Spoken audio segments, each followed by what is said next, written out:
At dinner, my parents shouted, "Give up the room or move out." That was the night I realized family love has an eviction date. Stay with me for a few minutes while I tell you what happened that night. Because if you've ever felt unappreciated by the people you love the most, this might sound painfully familiar. It was a quiet Sunday evening in our house in Atlanta. I had just come home from a 12-hour hospital shift, still wearing my scrubs, hoping for a peaceful dinner with my family. The table smelled of jollof rice and fried plantains, one of the few things that still felt like home. My parents sat across from me, and my younger brother Ao was scrolling on his phone, as usual. Halfway through dinner, my dad cleared his throat. That sound alone always made my stomach twist. "Kayamika," he said, looking serious. "Ao and his fiancée will be moving in next week." I blinked, confused. "Moving in? Where?" My mom exchanged a quick look with him before saying, "Into your room. It's the biggest and has its own bathroom. You've been here long enough, and it's time you start your own life." The fork fell out of my hand. "My room? I help pay the bills here. I buy the groceries. I even helped with Ao's tuition." My voice cracked before I could stop it. Ao didn't even look up. He just smirked and said, "Come on, Chi, you're 28. Don't you think it's time you grew up and moved out?" My heart pounded so hard I could barely breathe. "Dad, you can't be serious," I whispered. He slammed his palm on the table. "If you don't like it, move out. This is my house. You're just staying here." The room went silent. I looked at my mother, waiting for her to say something, to stop him, to show even a little care. But she just looked down at her plate, pretending not to hear. It felt like my whole world cracked open. All the years I worked double shifts, helping them with bills, missing vacations, skipping nights out just to support this family. It meant nothing. After dinner, I went upstairs quietly. I sat on my bed, staring at the walls I had painted myself. The room that once held my peace now felt like a stranger's space. I didn't cry right away. I just packed a few things into a duffel bag, some clothes, my nursing badge, and a few photos, and sat there until midnight. When the house finally went dark, I whispered to myself, "I'm done begging for love that comes with conditions." That night, I decided, if they could give my room away so easily, I'd find a place where no one could ever take my peace again. The sky was still dark when I slipped out of the house. The air was cold, heavy with silence. My duffel bag hung over my shoulder. Everything I could grab in one night. A few clothes, my nursing scrubs, my ID badge, and my car keys. That was all I owned now. No one heard the door close behind me. No one cared to. The house that once felt like safety now stood behind me like a stranger. I looked back one last time, hoping maybe a light would flicker on, that someone, my mom, my dad, would come out and stop me. But all I saw were the same walls that pushed me out. So, I turned the key in my old Honda and drove off before the sun could rise. My hands were shaking so badly that I could barely keep the car straight. My chest felt tight, like I'd been holding my breath for years. Every mile between me and that house was a mixture of freedom and heartbreak. I wanted to cry, but I was too tired to even do that. By the time I reached Taryn's apartment, my eyes burned. She lived in a small, cozy place in Decatur, a space that always smelled like coffee and vanilla candles. I knocked softly, not sure what I'd even say if she opened the door. But she didn't ask questions. She just looked at me, saw the tears I'd been holding back, and pulled me into a hug. "Oh, Chi," she whispered. "What did they do this time?" I couldn't answer. The words wouldn't come out. My voice broke when I finally said, "They told me to move out." Just like that. Taryn frowned, shaking her head. "After everything you've done for them?" I nodded, wiping my face with the back of my sleeve. "They gave my room to Ao. Said it's time I start my own life." I tried to laugh, but it came out as a sob. Guess this is me starting it. She didn't try to cheer me up or talk me out of my pain. Instead, she just led me to the couch, handed me a blanket, and sat beside me quietly. The silence was the kindest thing anyone had given me in months. I laid down, clutching my duffel bag like it was the last piece of me left. The weight of everything hit all at once. The betrayal, the exhaustion, the emptiness. My eyes finally closed, and the first tears I'd been holding back slipped down my face. Taryn turned off the lights and whispered, "You're safe here, okay?" I nodded, my voice barely audible. "I know." Before sleep took over, I whispered to myself, "I'm done begging for space in a house I paid for." For the first time in a long while, I wasn't in that house, but somehow I had never felt more at home. The days started to blur together after I moved in with Taryn. Mornings, nights, weekends, it all became one long shift. I threw myself into work like it was oxygen, like it was the only thing keeping me alive. And maybe it was. At the hospital, I picked up every extra shift I could. Double shifts turned into triple ones. I barely had time to breathe between patients. The smell of antiseptic, the beeping of monitors, the steady rhythm of footsteps in the hall, it all became my new reality. I'd grab coffee instead of breakfast, energy bars instead of lunch. Sleep was a luxury I could no longer afford. "Girl, you trying to buy the hospital or something?" My coworker joked one night as I clocked in again after a 12-hour shift. I just smiled and said, something like that. No one really understood. I wasn't just working to save money. I was working to rebuild myself, to prove that I could survive without them. Every paycheck was a brick in the foundation of my new life. I cut every unnecessary expense. No takeout, no clothes, no vacations. My closet looked empty, but my savings account was finally growing. Taryn watched me from the doorway one night as I counted cash at the kitchen table, eyes half open. "Chi, you're gonna burn out," she said softly. "You can't keep going like this." "I can," I said without looking up. "And I have to," she sighed. "You don't owe them this much pain. You're allowed to rest." I shook my head. This isn't about them anymore. This is about me. But deep down, it was still about them. Every time I thought of my father's voice telling me to move out, it pushed me harder. Every time I remembered my mother's silence, I added another hour to my shift. I was angry, but that anger kept me alive. Some nights, I'd sit in the hospital parking lot, watching the sunrise paint the sky pink and gold. My hands would tremble from exhaustion, but my heart felt strangely steady. I'd whisper to myself, "You're getting there, Kayamika." One shift at a time. The hospital became more than a workplace. It became my safe space. The patients, the nurses, the buzz of life and death. It reminded me that pain wasn't permanent, that healing was possible. My coworkers started calling me the machine. They laughed and said I was married to the job. Maybe they were right. But this wasn't about love. It was about survival. By the time a year passed, I hardly recognized the woman staring back at me in the mirror. My eyes were tired but sharper, my body worn but stronger. I had savings, independence, and peace that didn't depend on anyone's approval. I promised myself one thing.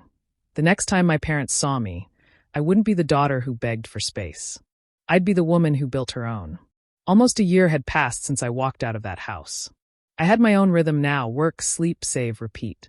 The pain had faded into something quieter, something that no longer controlled me. I hadn't heard much from my parents in all that time, and honestly, I preferred it that way. Then one night, as I was folding laundry in my little apartment, my phone lit up with a name I hadn't seen in months: Dad. For a few seconds, I just stared at it, my heart thudding. Part of me wanted to ignore it, but curiosity, or maybe old habits, made me answer. "Hello, Kayamika," his voice came through, firm but weary. So you do still pick up calls." I stayed quiet, waiting for him to continue. "Our roof is leaking," he said finally. "Rainwater has been dripping into the living room. I was wondering if you could help out a little. Just a small contribution." There it was, the reason for the call. Not a check-in. Not an apology. Just a request. My chest tightened, but I kept my voice calm. "Help out? You mean with money?" "Yes," he replied quickly. "You've been working all this time. You're doing well, aren't you? You're still part of this family." Those last words hit like ice. Part of this family. The same family that told me to leave. The same house that gave my room to Ao. I took a slow breath. "Dad," I said quietly, "you said otherwise when you gave my room away." For a long moment, there was only silence. I could hear him breathing on the other end, the sound uneven. Finally, he muttered, "You're being disrespectful, Kayamika. I raised you better than this." "No," I said softly. "You raised me to obey, not to be respected. There's a difference." Another pause. Then the line went dead. He hung up. I stared at my phone for a while, the screen dimming to black. For the first time, I didn't feel guilt. I didn't feel fear. I just felt free. The silence that followed wasn't awkward. It was peaceful. I sat back on the couch, breathing deeply, realizing how far I'd come. A year ago, that call would have broken me. I would have rushed over with cash, desperate to prove I was still part of the family. But now, I understood something simple and powerful. I didn't owe them my peace anymore. The people who once shouted at me to leave were now reaching for the same hand they pushed away. And for once, I didn't reach back. I turned off my phone, poured myself a glass of water, and smiled. The roof might have been leaking across the street, but in my little apartment, my own space, the ceiling was strong, the air was still, and for the first time in my life, I was completely in control. The apartment wasn't much, but it was mine. A small one-bedroom tucked between a laundromat and a grocery store in East Atlanta. The kind of place people passed by without noticing. But to me, it was a new beginning, a space that didn't carry anyone else's expectations or rules. The first night I got the keys, I stood in the middle of the empty living room and just breathed. The walls were plain white, the floor a little uneven, and the kitchen sink made a soft dripping sound. Still, it felt perfect. I didn't have to ask permission to come home late. I didn't have to walk on eggshells. I could finally exist without apology. On my first day off, I bought 2 cans of pale yellow paint from the hardware store.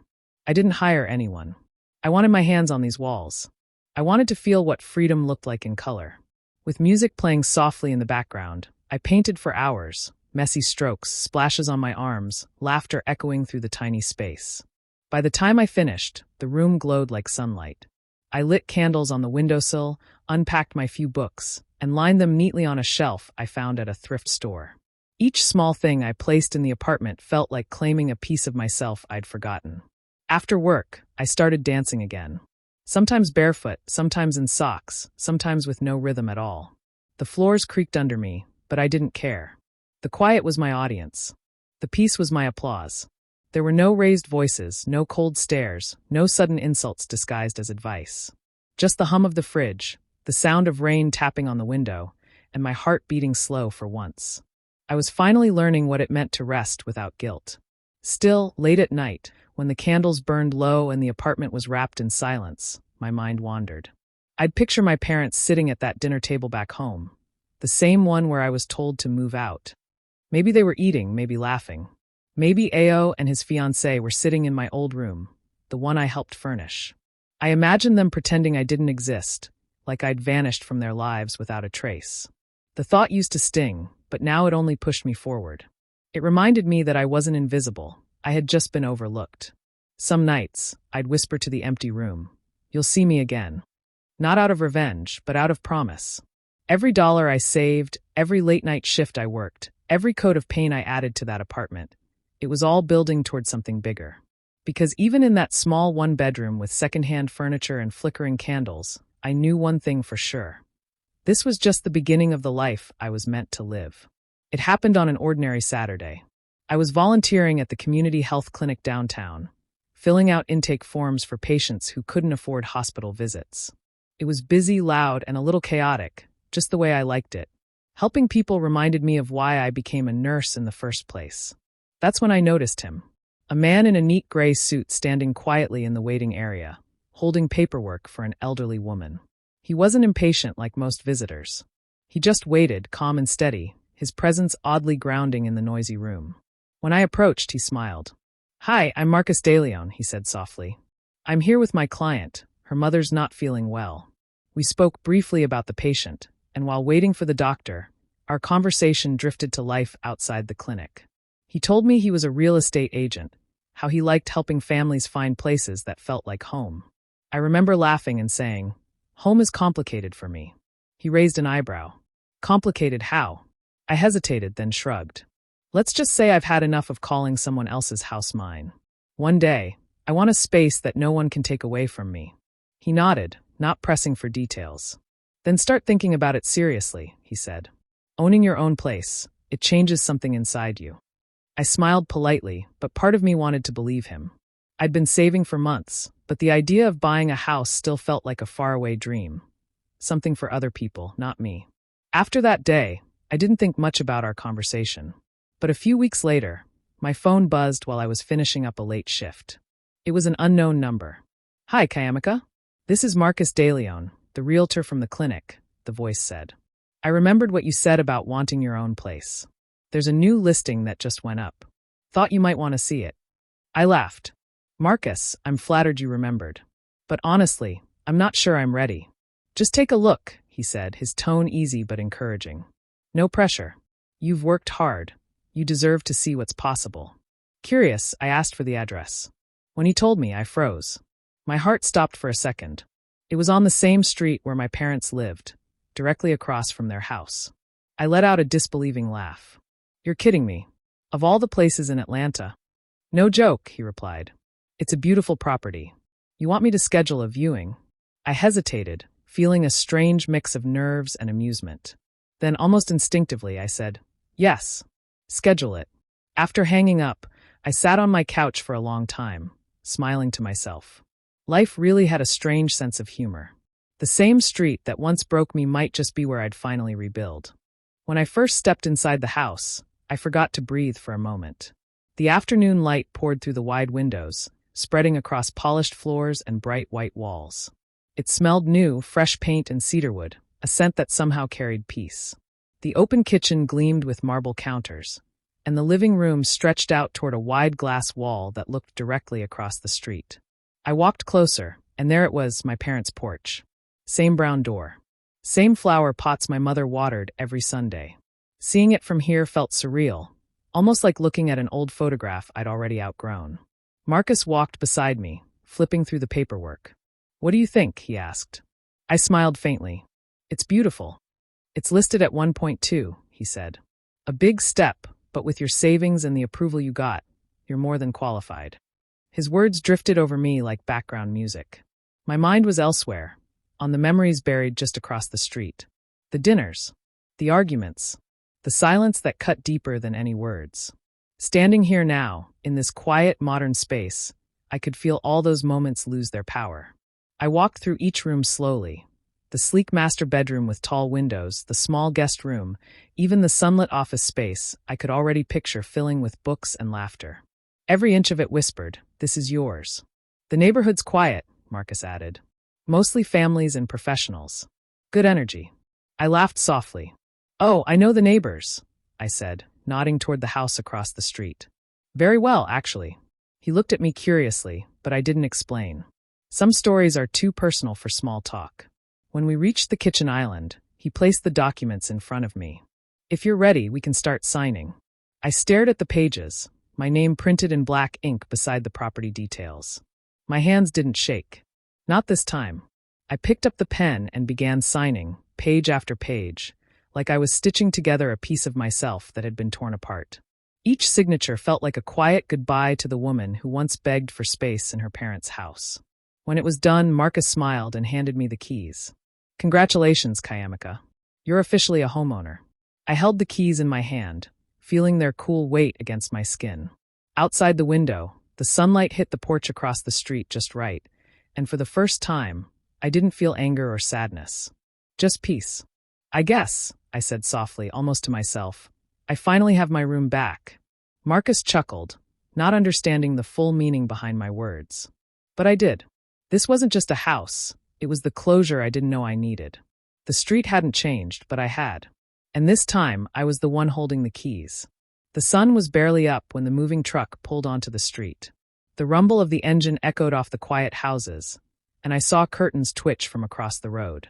My heart pounded in rhythm with every step I took toward this new chapter. I had dressed simply that morning, jeans, sneakers, hair tied back. Nothing dramatic, nothing meant to provoke. But the moment the truck stopped in front of my new house, I knew this day would be unforgettable. Across the street, my parents were in their front yard. My mother was watering her flower beds like she did every Saturday. My father was holding the hose, adjusting the spray. And Ao, my brother, was leaning against the porch rail, scrolling through his phone. Then they noticed the truck. It was my mother who froze first. The hose slipped from my father's hand, spraying water over the walkway before falling limp to the ground. Ao looked up, his face twisting with disbelief. I saw his lips move, muttering something under his breath, probably another one of his careless remarks. For a long moment, nobody moved. The only sound was the hum of the truck and the steady drip of water hitting the concrete. Then I stepped out. The movers began unloading my things, boxes, a couch, a few pieces of furniture I'd managed to collect over the past year. My parents watched every second. My mother's lips parted like she wanted to speak, but no sound came out. My father just stood there, the garden hose still running at his feet. I didn't rush. I didn't hide. I smiled politely, raised my hand, and gave them a small wave. Morning, I said simply, my voice calm and clear across the distance. My mother blinked, as if trying to make sense of what she was seeing. My father turned toward her, but she didn't move. Ao crossed his arms, his jaw tight, looking more confused than angry. I didn't wait for a reaction. I turned and walked up the steps to my new front door. The keys felt solid in my palm, the same keys Marcus had handed me just days ago. I unlocked the door, stepped inside, and took a deep breath. The movers followed, setting boxes where I pointed. This one in the living room, please. The rest upstairs. My voice was steady, every instruction crisp and certain. When the last box was set down, I thanked the crew and closed the door behind them. Silence filled the space again. I stood in the middle of the living room, surrounded by unpacked boxes, sunlight pouring through the windows. My heart was still racing, but it wasn't fear, it was peace. Through the glass, I could see the house across the street. My parents were still outside, staring. I smiled faintly, whispered to myself, "Welcome home, Kayamika." And for the first time, I felt it. Not borrowed, not temporary. Mine. Completely mine. 2 weeks after I moved in, the neighborhood had gone quiet again. People had stopped staring, and I'd fallen into a calm routine. Work, coffee on the porch, long evenings of unpacking and settling in. I didn't expect any visitors, least of all from across the street. That morning, I was lighting a candle when I heard it, a soft knock at the door. 3 careful taps, like the person on the other side wasn't sure if they were welcome. My stomach tightened before I even looked through the peephole. It was my mother. She stood there in a cream blouse and matching skirt, clutching her purse with both hands. Her face was carefully composed, but her eyes looked nervous. I opened the door slowly, unsure what to say. "Kayamika," she said with a small, tight smile. "I just wanted to check on you. See how you're settling in." I stepped aside, keeping my voice calm. "You can come in." She walked in slowly, her heels clicking against the tile. Her eyes moved over every detail, the high ceilings, the clean walls, the new furniture. Her smile wavered as she took it all in. I could almost see the thoughts running through her mind, the comparisons she was making. "It's lovely," she said after a moment, her voice a little strained. "Thank you," I replied, keeping my tone polite. "I worked hard for it." She nodded, pretending to study a photo frame on the table. "You've done well for yourself." The air between us felt heavy. This wasn't a visit of warmth. It was curiosity mixed with something sharper. Maybe pride, maybe envy. She sat on the edge of the couch, her posture stiff. I offered her water, which she declined, then sat across from her. We talked briefly about work, about the neighborhood, about nothing that really mattered. She didn't apologize for the past, and I didn't ask her to. After a few minutes, she stood up, smoothing her skirt. "Your father will be glad to know you're doing fine," she said. "He's been thinking we should all have dinner soon. Reconnect as a family." I smiled faintly. "That's good to hear." She nodded again, unsure of how to end the visit. I walked her to the door, opened it for her, and watched as she crossed the street back to their house. She didn't look back. A few days later, my phone rang. This time, it was my father. His tone was lighter than before, almost rehearsed. "Your mother said your new place is beautiful," he began. "We should all have dinner together. It's time we move past everything." I hesitated, letting the silence linger. Then I said, "All right, let's have dinner." There was surprise in his voice when he agreed. But as I hung up, a calm smile crossed my face. Yes, we would have dinner, but this time it would be at my table, in my home, on my terms. That Sunday evening, the air carried the scent of tomatoes, pepper, and thyme, the same aroma that once filled my parents' kitchen. I stood by the stove, stirring the pot slowly, my mind somewhere between memory and peace. It was my mother's old stew recipe, the one she used to make on Sundays when life still felt simple. But this time, the meal wasn't theirs. It was mine in my home, cooked with hands that no longer sought approval. The table was set for 4. Soft music played in the background, candles flickered, and through the window, I could see their house across the street, familiar but distant, like an old photograph. When the doorbell rang, I took a deep breath and opened it. My parents stood side by side, dressed neatly as if attending church. Ao and his fiancée followed behind, whispering something I didn't bother to catch. For a moment, no one spoke. Then I smiled, calm and steady. "Come in." They stepped inside, their eyes moving across the space. The art on the walls, the soft lighting, the warmth that filled the room. My mother's lips parted slightly in surprise, while my father nodded, expression unreadable. "Your home is beautiful," my mother said quietly. Thank you, I replied, leading them to the dining table. I learned from watching you. Dinner began with polite conversation. I served the stew, rice, and fried plantains, and though the air was heavy, it wasn't hostile. Just quiet. My father cleared his throat several times, trying to fill the silence. This place suits you, he said finally. You've done well for yourself, Kayamika. I smiled, setting my spoon down. It's amazing what can grow when you stop living in someone else's shadow. For a moment, no one moved. My mother's fork froze midair. Ao glanced down, pretending to fix his napkin. My father blinked slowly, his lips tightening into a faint, uneasy smile. The silence that followed wasn't awkward, it was freeing. I could feel the power shift in the room. The same people who once told me to move out now sat at my table, eating my food, surrounded by the life I built alone. When the meal ended, they stood awkwardly by the door. My mother muttered a soft thank you, while my father simply said, "We'll be seeing you soon." Their voices held something I hadn't heard before: respect, maybe even regret. I watched as they crossed the street, their figures growing smaller with each step. Through my window, their house looked the same as ever, paint fading, lights dim. But I no longer felt the ache to belong there. I stood quietly, arms folded, the glow of my home around me. For the first time, I didn't feel like the daughter who had been cast out. I felt like the woman who had built her own ground to stand on. Finally, I was home.